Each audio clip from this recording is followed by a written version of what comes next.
कोमल एक बेहद खूबसूरत, नेक दिल और मासूम लड़की थी। उसे देखकर हर कोई मन ही मन यही कामना करता कि काश उनकी बेटी भी ऐसी ही संस्कारी और आज्ञाकारी हो। उसकी आंखों में हमेशा एक चमक रहती, जो उसके पवित्र विचारों और मासूम सपनों की झलक दिखाती थी। सुबह सवेरे जब सूरज की पहली किरण खिड़की से भीतर आती तो कोमल उठ जाती। सबसे पहले वो स्नान करके पूजा करती, फिर रसोई में जाकर माँ का हाथ बटाती। चाय बनाते समय कभी माँ से हंस हंस कर बातें करती तो कभी चुपचाप उनकी नसीहतें सुनती। उसके माता पिता कोमल पर बेहद गर्व करते थे। पिता अक्सर कहा करते, कोमल हमारी प्रार्थनाओं का फल है, उसकी मुस्कान ही हमारे घर का सुकून है। घर का माहौल बहुत अमीराना तो नहीं था, लेकिन प्यार और अपनापन उसमें भरपूर था। पिता दिन भर मेहनत मजदूरी करके घर का खर्च उठाते, जबकि माँ एक सीधी साधी औरत थी जो घर के हर कोने को अपने स्नेह से संवार देती। शाम को जब कोमल पढ़ाई से फुर्सत पाकर माँ के पास बैठती तो माँ प्यार से उसके बाल सहलाते हुए कहती, बेटी, तू हमारी आंखों का तारा है, तेरे सपने हमारे सपने हैं, तू सफल होगी तो हम भी सफल कहलाएंगे। ये बातें कोमल के दिल में घर कर जाती और वो मन ही मन ठान लेती कि पढ़ाई पर पूरी तवज्जो देगी ताकि माता पिता का नाम रोशन कर सके। कॉलेज की दुनिया कोमल के लिए नया अनुभव थी। वहां वो सबकी नज़रों में अलग ही दिखती। उसका अंदाज सादा लेकिन गरिमामय था। वो फिजूल की बातों में नहीं पड़ती और ना ही किसी झगड़े का हिस्सा बनती। किताबें उसकी सबसे अच्छी साथी थीं और पढ़ाई उसका जुनून। सहपाठी अक्सर हैरान होते कि वो कैसे घर की जिम्मेदारियां और पढ़ाई दोनों इतने अच्छे तरीके से निभाती है। कुछ लड़कियां तो हिचकते हुए कहती, काश हम भी कोमल जैसी मेहनती और मजबूत होती। कोमल का जीवन शांति से चल रहा था, लेकिन किस्मत ने उसके लिए एक नया मोड़ रख छोड़ा था। वो मोड़ तब आया जब उसके माता पिता ने उसकी सगाई उसके चचेरे भाई राज से तय कर दी। राज सिर्फ निडर और ईमानदार पुलिस इंस्पेक्टर ही नहीं था, बल्कि दिल से कोमल को चाहता भी था। गांव में जब यह खबर फैली कि कोमल और राज की सगाई होने वाली है तो हर ओर खुशी की लहर दौड़ गई। लोग एक दूसरे को बधाई देने लगे और कहने लगे, ये जोड़ी तो सचमुच स्वर्ग में बनी है। सगाई के दिन कोमल हल्की सी संकोची मुस्कान के साथ माता पिता के पास बैठी थी। राज की निगाहें उस पर टिकी थीं और उनमें गर्व और गहरा प्यार साफ झलक रहा था। एक पल ऐसा आया जब राज ने कोमल का हाथ थामा और मुस्कुराकर कहा, काश हमारी शादी जल्द हो जाए ताकि तुम हमेशा के लिए मेरी जिंदगी का हिस्सा बन जाओ। कोमल ने धीरे से उत्तर दिया, राज, मेरी इच्छा है कि पहले मैं अपनी पढ़ाई पूरी करूं। अगर यह सपना अधूरा रह गया तो जीवन भर एक कमी महसूस करूंगी। राज ने गहरी मुस्कान के साथ कहा, कोमल, तुम्हारा सपना मेरा भी सपना है। मैं वादा करता हूं कि जब तक तुम अपनी शिक्षा पूरी नहीं कर लेती, मैं तुम्हारे साथ कदम से कदम मिलाकर चलूंगा। ये वादा कोमल के दिल को सुकून दे गया। उसे विश्वास हो गया कि उसका साथी सिर्फ प्यार करने वाला नहीं, बल्कि उसके सपनों का सच्चा रक्षक भी है।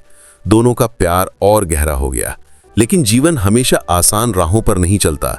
जल्द ही एक ऐसा मोड़ आने वाला था जो उनकी मोहब्बत और धैर्य की कड़ी परीक्षा लेने वाला था।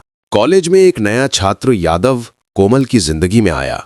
जिद्दी और बिगड़ा हुआ ये लड़का जब पहली बार कोमल को देखता है तो उसकी मासूमियत और खूबसूरती से मोहित हो जाता है। वो बार बार पास आने की कोशिश करता है, मगर कोमल हमेशा शालीनता से उसे ठुकरा देती है। आखिरकार एक दिन यादव सबके सामने बड़े गुलदस्ते के साथ आता है और ऊंची आवाज में कोमल को अपनी दुल्हन बनाने का ऐलान करता है। कोमल गरिमा से जवाब देती है कि वो सिर्फ अपने मंगेतर राज से प्यार करती है। यादव आगे बढ़कर उसका हाथ पकड़ने की कोशिश करता है, मगर कोमल तुरंत हाथ छुड़ाकर उसके गाल पर एक जोरदार थप्पड़ जड़ देती है। पूरा मैदान तालियों से गूंज उठता है। यादव का घमंड चकनाचूर हो जाता है। वो शर्म और गुस्से से भरकर वहां से चला जाता है और आईने में बार बार अपने गाल पर पड़े थप्पड़ के निशान को देखकर दांत पीसते हुए कहता है, कोमल, इस अपमान का बदला मैं जरूर लूंगा। यादव के दिल में जलती हुई आग दिन ब दिन बढ़ती जा रही थी। उसकी अकड़, जिद और अहंकार एक ही शब्द पर अटक गए थे, बदला। उसके जहन में बार बार वही दृश्य घूमने लगता जब पूरे कॉलेज के सामने कोमल ने उसे थप्पड़ मार दिया था और सबने उस पर हंसी उड़ाई थी। वह पल उसके लिए किसी तूफान से कम न था। उसका घमंड चूर चूर हो गया था और अब वो सोचने लगा कि अगर उसने ये अपमान सह लिया तो सारी उम्र लोग उसकी हंसी उड़ाएंगे। कमरे में आईने के सामने खड़े होकर वो बड़बड़ाता, कोमल, तुमने सिर्फ मेरा दिल नहीं तोड़ा, मेरी इज्जत को मिट्टी में मिला दिया है। अब तुम्हें इसकी कीमत चुकानी ही पड़ेगी। दूसरी तरफ कोमल अपने सपनों और पढ़ाई में डूबी रही। उसे मालूम था कि यादव का इनकार बर्दाश्त करना आसान नहीं होगा, मगर राज की मोहब्बत और माता पिता का आशीर्वाद उसे मजबूत बनाए रखते। शाम को जब वो माँ के पास बैठती तो माँ प्यार से पूछती, बिटिया, आज कॉलेज में सब ठीक रहा ना? कोमल मुस्कुरा कर कहती, हाँ माँ, सब अच्छा है, आप चिंता मत करिए। लेकिन उसके दिल को कहीं न कहीं एहसास था कि यादव जैसी सोच वाले लोग इतनी आसानी से हार नहीं मानते। यादव ने गांव के कुछ बिगड़ैल लड़कों को अपने साथ मिला लिया। ये वही थे जो अक्सर चोरी चकारी करके गांव वालों को परेशान करते रहते। यादव का परिवार राजनैतिक रसूख रखता था, इसीलिए सब उसकी आज्ञा मानने को तैयार हो गए। एक दिन उसने पंचायत जैसी बैठक बुलाई और बोला, अब वक्त आ गया है कि कोमल को उसकी औकात बताई जाए। उसने सबके सामने मेरी बेइज्जती की है। मैं चाहता हूं कि वो दिन रात आंसू बहाए। उसके चेहरे पर नफरत की आग देखकर साथी सहम गए। एक ने धीमे स्वर में कहा, यादव, ये ठीक नहीं, कोमल बहुत संस्कारी परिवार की लड़की है। लेकिन यादव ने मेज पर हाथ पटकते हुए गरजा, जो मेरा साथ देगा वही मेरा भाई है और जो पीछे हटेगा वो मेरा दुश्मन। कुछ दिन बाद यादव ने मौका ढूंढ ही लिया। एक शाम जब कोमल कॉलेज से लौट रही थी, सड़क सुनसान थी और अंधेरा बढ़ रहा था। उसके हाथ में किताबों से भरा बैग था और वो तेज कदमों से घर की ओर जा रही थी। तभी अचानक एक जीप उसके सामने आकर रुकी। वो संभल पाती इससे पहले ही कुछ हाथों ने उसे दबोच लिया। कोमल ने चीखने की कोशिश की, लेकिन उसके मुंह पर कपड़ा रख दिया गया। वो तड़पती रही और धीरे धीरे उसकी आंखों के आगे अंधेरा छा गया। होश आया तो खुद को एक पुराने कमरे में पाया। छोटे से रोशनदान से हल्की सी धूप छनकर आ रही थी। हाथ पांव रस्सियों से बंधे थे। घबराकर उसने चारों ओर देखा और भगवान का नाम जपने लगी। तभी दरवाजा खुला और अंदर यादव आया। उसके चेहरे पर शैतानी मुस्कान थी। वो करीब आकर बोला, अब कैसी लग रही है आजादी? अब कौन बचाएगा तुम्हें? कोमल ने कांपती हुई आवाज में कहा, यादव, भगवान से डर, मैंने तुम्हें हमेशा भाई माना था, तुम्हें शर्म आनी चाहिए।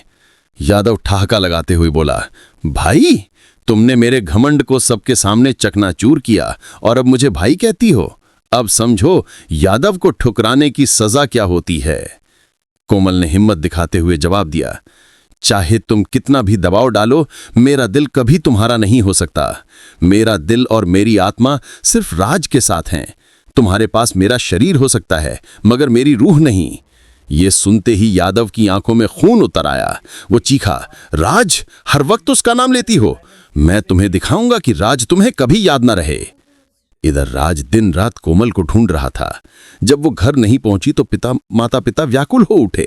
राज ने तुरंत अपनी पुलिस टीम जुटाई और कहा, कोमल मेरी मंगेतर है, चाहे धरती फोड़नी पड़े या आसमान टटोलना पड़े, मैं उसे जरूर ढूंढ निकालूंगा। उसकी आंखों में मोहब्बत और गुस्सा दोनों जल रहे थे। जांच पड़ताल के दौरान राज को सुराग मिले कि ये काम यादव का ही हो सकता है। उसने टीम से कहा, वही है जिसने शुरू से कोमल पर बुरी नजर रखी थी, अब उसे रंगे हाथों पकड़ना होगा।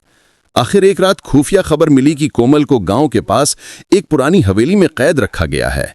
राज तुरंत अपनी टीम के साथ वहां पहुंचा। सुनसान हवेली, चारों ओर सन्नाटा और हवा में अजीब डरावनी सरसराहट। मंजर किसी भयावह कहानी जैसा था। अंदर जाते ही यादव और उसके साथी भिड़ गए। गोलियां चली, लाठी डंडे गूंजे, अफरा तफरी मच गई। राज शेर की तरह लड़ा। उसकी नजर सिर्फ एक मकसद पर थी, कोमल को सुरक्षित निकालना। जब यादव कमरे में आया और कोमल की तरफ झपटा, तभी दरवाजा तोड़कर राज अंदर दाखिल हुआ। गुस्से में उसने गरज कर कहा, यादव, हिम्मत है तो सामने आओ। यादव ने बंदूक तानी, मगर राज ने बिजली सी तेजी से उस पर झपटकर उसे गिरा दिया। दोनों में हाथापाई शुरू हो गई। आखिर पुलिस ने यादव को काबू में कर हथकड़ी डाल दी। वो दांत पीसते हुए बोला, राज, ये लड़ाई अभी खत्म नहीं हुई, मैं तुम्हें चैन से जीने नहीं दूंगा। राज ने ठंडे स्वर में कहा, तुम्हारी कहानी यहीं खत्म हो चुकी है, अब कानून ही तुम्हारा फैसला करेगा। रस्सियां कटते ही कोमल दौड़कर राज से लिपट गई। उसकी आंखों से आंसू बह निकले। वो बोली, राज, मुझे यकीन था कि तुम जरूर आओगे। राज ने उसके सिर पर हाथ रखकर कहा, जब तक मैं जिंदा हूं तुम्हें कोई हाथ नहीं लगा सकता। घर लौटकर माता पिता ने बेटी को गले लगाया। माँ की आंखों में आंसू थे और पिता ने राज के कंधे पर हाथ रखकर कहा, बेटा, तुमने साबित किया कि तुम हमारे दामाद ही नहीं, बेटे भी हो। पूरा गांव ये दृश्य देख रहा था और लोग आपस में कहते, सच और प्यार की जीत हमेशा होती है, चाहे जुल्म कितना भी बड़ा क्यों ना हो। कुछ दिन बाद कोमल की तबीयत संभल गई, सपने फिर से रोशन हो गए। राज ने उससे कहा, अब हमारी जिंदगी खुशियों से भरेगी, तुम्हारी पढ़ाई भी होगी और हमारी शादी भी। मैं चाहता हूं कि हर कदम पर तुम्हें सफल देखूं। कोमल मुस्कुराकर बोली, राज, तुम सिर्फ मेरे जीवन साथी ही नहीं, मेरे सपनों के भी रक्षक हो। इस तरह उनकी जिंदगी एक नए सफर की ओर बढ़ने लगी। शादी की तैयारियां शुरू हुईं, पढ़ाई भी जारी रही और उनके रिश्ते की नींव प्यार, सम्मान और विश्वास पर और मजबूत हो गई। मगर कहानी अभी यहीं खत्म नहीं हुई थी, क्योंकि जीवन के इम्तिहान अभी भी बाकी थे। कोमल और राज की शादी हो गई और दोनों ने खुशियों भरी जिंदगी गुजारना शुरू कर दी।